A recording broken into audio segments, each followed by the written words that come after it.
Bakakak TV télé askan wi Bakakak TV télé askan wi ma ne la dawal gaaw abonné si Bakakak TV. Demi-finale Pape Ngom alliance Pape Ndiaye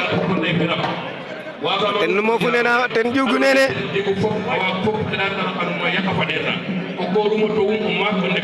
parce que koy masalla ga kerge no top amate mbolem doomi adama wala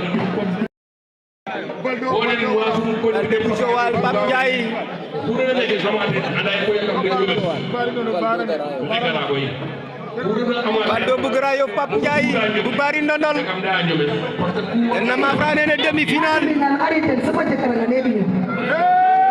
Bado Pape Ndiaye Bado Pape Ndiaye demi-finale ci Adrien Grand Yoff Pape Ndiaye dem na finale la va chérie la bari ndondol